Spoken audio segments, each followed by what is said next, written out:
After an incredibly successful 2020 Lexington Select Yearling Sale at Fasig-Tipton, did the momentum stay strong for the mixed sale on Saturday? I'm Heather Vitale for a Harness Racing Update, and we're going to answer that question in this video. With close to 80 entries, this October 10th auction had it all. Weanlings, yearlings, 2-year-olds, 3-year-olds, older horses, broodmares, and even stallion shares. And it was ladies first as the broodmares kicked off the evening.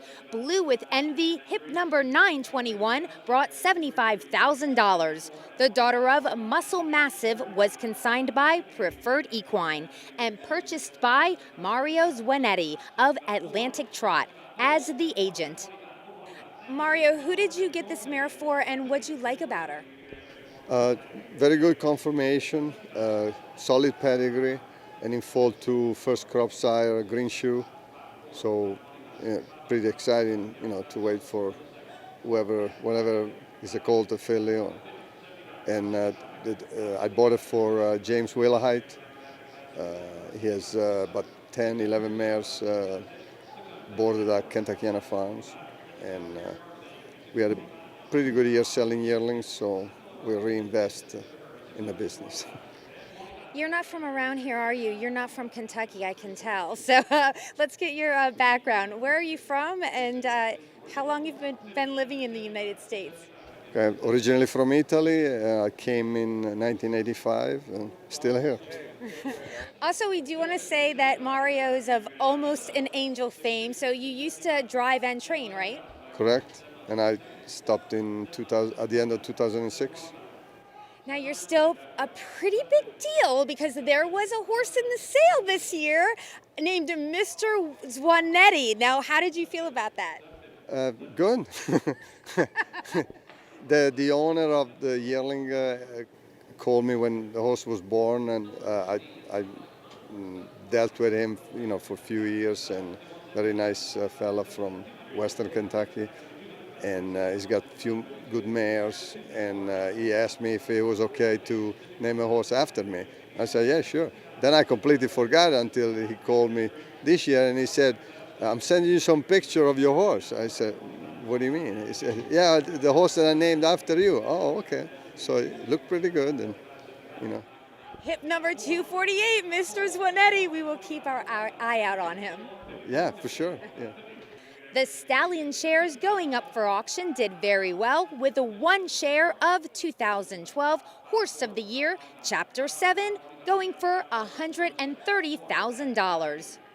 And there was a 3-year-old trotting filly, hip number 981, Creature of Habit, who stunned with a price of $350,000. The daughter of Donato Hanover, consigned by Diamond Creek Farm, was purchased by Cane Run Farm, but not as a racehorse.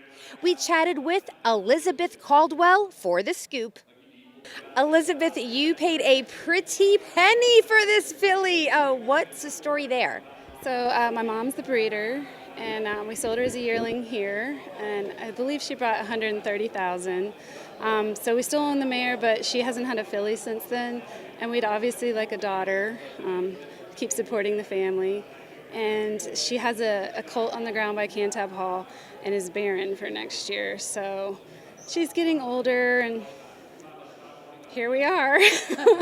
So you wanted the daughter of one of your special broodmares? Yes, yeah. Now, you bought this filly just to breed?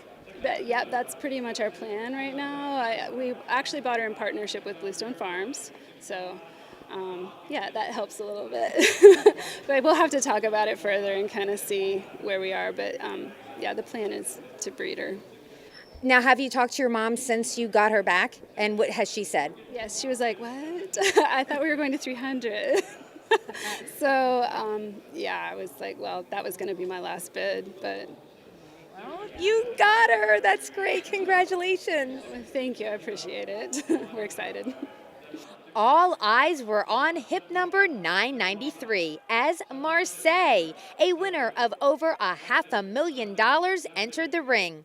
The Muscle Hill son had a high bid of $397,000. However, he did not meet his reserve price. David, the mommies were on fire tonight between the broodmares and then a 3-year-old filly getting sold for $350 for being a broodmare. Absolutely. Well, she went back home. And that's a classic cane run family, and I was happy to see that. And she was obviously one of the more interesting mares in the sale. So I'm very happy to see the local breeder get her back, and it's a great nursery over there. Going back to even my connection with them with Moneymaker and etc. So. They're great classic breeders, and I was happy to see her to go back home for sure. How do you feel about the mixed sale overall?